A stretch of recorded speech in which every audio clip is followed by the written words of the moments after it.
Well, joining us to delve into the detail, we have our football correspondent David Ornstein and senior football news writer Matt Slater alongside me. Gents, it's good to see you, good to hear from you. David, let's start off and set the scene, really. What is the state of play then? Because it was news that broke and I think surprised a fair few people, wasn't it?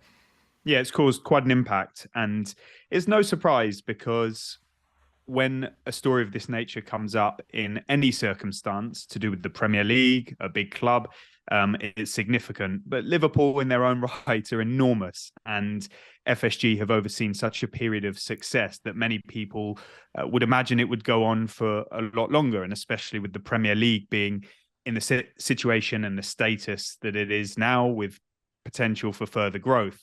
However, there have always been rumblings around Liverpool and FSG because they're an investment vehicle and they've shown their willingness to part with minority stakes, parts of the company. Previously, 2021, 11% went to Redbird Capital. That allowed FSG to invest in the Pittsburgh Penguins NHL team, for example. But this is different, Adam. It was starting to come to me that FSG were putting Liverpool up for sale over the weekend. And you make your checks and you try to corroborate it and make absolutely sure of it. And then on Monday, we managed to get there that Fenway Sports Group have put Liverpool up for sale and that they are open to the sale of the whole club. And that's the difference here. Because when our story came out, there was quite a lot of reaction on social media suggesting this is just what we always knew, that a part of it may go and a part of it may go. It may not turn out to be a full sale, but they have invited offers for a full sale. They have sent out a full sales deck or presentation, documentation, inviting interested parties to come forward. And look, this may be exploratory. I think this is the start of an evaluation process. FSG have explored situations in the past that haven't come to anything, and this might not come to anything. A deal might not be done, but equally, there is a good chance of it now. And they, as they said in their statement that they released to us, in the right terms and conditions and circumstances, they are open to considering new shareholders. They didn't say additional shareholders. And so it's crystal clear what's happening here in terms of their willingness to listen. I've spoken to people around the situation who think that this is not imminent, but in the next couple of years, they may get there. Jurgen Klopp is aware of it, and that means this situation is incredibly interesting and important. Konrad Wojciech, who's head of sport analysis at Global Data, said that given the sale of Chelsea in the summer of 2022 reached $4.15 billion, 2.5 billion at the time of the sale of Liverpool could reach in excess of $5 billion. Before I come to David about who potentially might be sniffing around that figure and happy to pay that figure, do you think that they exceed Chelsea in terms of their value? Yeah, I'm going to upset people here. Yes, I do, for a few reasons. I'm a neutral. I have no dog in this fight. I think Liverpool are a bigger club. I think Chelsea are one of those clubs that have had a lot of. They've done well recently, right? And it was sold in a rush as well. Yeah, so has to be taken into consideration. So look, growing up, Chelsea they were a Div 2 team at the time, but they were sort of a lower Div 1 team. Obviously, Matthew Harden got them on the right road. Ken Bates might have played some role there. But anyway, Roman Abramovich came along and just changed their universe, changed their dimensions. And they are now a global power, and they absolutely belong in that bracket. I just don't think they are as high up the ladder as Liverpool. I think Liverpool, Manchester United are still a step ahead of the other British teams. And Liverpool, I think Liverpool are just bigger. And then, of course, they're sort of debt free. Their stadium is in sort of slightly better situations than Chelsea. Although I would caveat that by saying that when Chelsea, some people might view the Chelsea thing as an opportunity, and also you can charge a lot more for tickets. So there's, match day upside in Chelsea that perhaps isn't in Liverpool. But Liverpool have a good stadium. It's going to be 61,000 pretty soon. I've mentioned the debt, haven't I?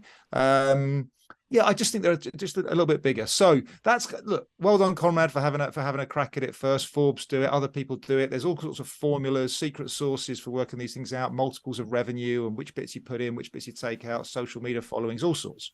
Right? I just think Liverpool are a bit bigger. So you just go on you just benchmark. That is the obvious benchmark. It went for 2.5 billion. Forget the 1.75 future funding. That's just confuses thing. It was 2.5 billion for the shares. There was an element that I wouldn't say it was a distressed asset, but there was a deadline for that. It was sold in unusual circumstances, but in some ways that created incredible competitive tension in the auction, and you had a really lively auction, which we might get onto, as to the type of people who wanted Chelsea. Liverpool's is going to be different. There is no there's no deadline. But that can mean it's a bit like kind of, I don't really want to sell my house, but I'm going to put it on the market just to see what's out there.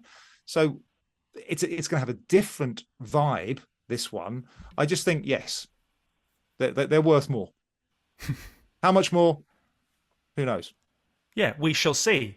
And David, from your point of view, who are the early contenders to submit an interest in buying Liverpool? And obviously, we saw with Chelsea, didn't we, that there were some people that were in for them, even at other football clubs, even at Crystal Palace, that wanted to jump ship and go into Chelsea. So, are we almost going to see other people coming out of the woodwork once again that we might have already been familiar with?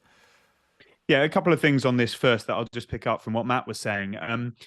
I think front page of the Financial Times, which gratefully credits our story, they mention that Forbes value Liverpool at $4.45 billion US, which puts them, I think, according to the FT, third or fourth in terms of the most valuable football clubs in the world. And before you do jump in there, Matt, David did mention Jurgen Klopp, and the quote was that there is no ceiling for the likes of Manchester City. There is no ceiling for the likes of Newcastle now. Is it going to be another US plaything that does have an exit strategy, or is this going to be the next nation state club? Because it's almost as if Jurgen Klopp, and we know that there's been some sort of legal talks around what he has said, and Manchester City being disappointed about what he said for various reasons. Has Jurgen Klopp almost backed Liverpool into a corner where it would almost be impossible for them to take that nation state route? No, I don't think so. Look, but equally, I don't think it's likely. But look, forget that Jurgen Klopp stuff. That's just, I'm sorry, that was manufactured nonsense, really. The bloke was asked a question, he answered it honestly. He's not sort of spokesperson at the United Nations. He's not a diplomat. He said something that he felt that was an obvious point to make, and it got a bit twisted. And who cares? It's gone, right? Normal Liverpool Man City nonsense. I'm tired of all that. Right, back to the real stuff. Who's going to buy this club? Okay, let's just think about it. All right, they're owned by Americans. We've already discussed the fact the dollar's very strong against the pound, strong against every currency. They've appointed 2 American banks. They bought the club from Americans. They used a different American bank, to buy the club back then. The limited partner, the syndicate's full of Americans. Yeah, there's quite a lot of Americans here. A bit of a theme. America loves the Premier League now, hosting the next World Cup. Soccer's booming. Ted Lasso. We've NBC. I need to tell David that there's a lot. That's the way the wind's blowing. China's out. Russia's out. Okay, sovereign wealth funds. Well, it's not going to be Norway, is it? Saudi have got their team. Abu Dhabi's got their team. Does Dubai want a team? Does another Emirate want to go up against that? Maybe. Dubai had a look. 2008, I think it was. I think there's been some more subtle inquiries more recently too. I just don't really see it. I just think it's a really weird cultural fit. But okay, Klopp's made his point, but I think it's deeper than that. I think it's the fan base. I think about Liverpool, a left-leaning city, and how strong trade unions are there. I think it would just be hard I think it'd be hard. I really do. And we're not talking, I'm not saying for 1 minute that, Newcastle's not a left-leaning city or Manchester. I just think they're different clubs. I think a lot of the whole Newcastle story was that they felt very unloved. They were very fed up with their previous ownership. And this was a sort of life-changing moment, if you sort of think about it in football terms for them. And after a decade or more of neglect, so that it was just it was easier for them. Liverpool fans can't say that. They can't say they've been neglected. So I just think it'd be hard. I just don't think it's going to happen. However, nothing shocks me in football. And if there's another Saudi firm that isn't somehow connected to the government, which I think would be quite hard to anyway, but who knows? Or if there's another Emirate or Bahrain, another Gulf state that hasn't got a football club, or Kuwait, fine. But equally, I could say all this about an Asian billionaire, another Asian billionaire, another Asian group, not from China. How about India? India's one of the coming powers in the global economy. How about an African-owned club? There was an African billionaire in for Chelsea. Okay, he didn't get very far, but I'm led to believe he's incredibly rich. I'm not saying he's going to immediately transfer and have a go at Liverpool, but I think what's more likely, and again, it's that sort of how do you benchmark the price? Just have a look at the Chelsea story. It came down to Steve Paliuka versus who owns the Boston Celtics, runs a very similar FSG style syndicate there, knows all the same people, came from Bain, massive private equity firm. The Ricketts family, Chicago Cubs, they had another partner who's a big Illinois money man. You had Woody Johnson, who didn't quite make the shortlist, owns the New York Jets, wants a football team. Harris Blitzer, of course, Crystal Palace, they are just a sports empire. So I just think that's more likely. And I think there were some other names that people were wondering. People did wonder if they'd have a go. Dave Rubin is another name who often comes up. He owns this massive firm called Fanatics. I don't think he is ready to buy a Premier League football team.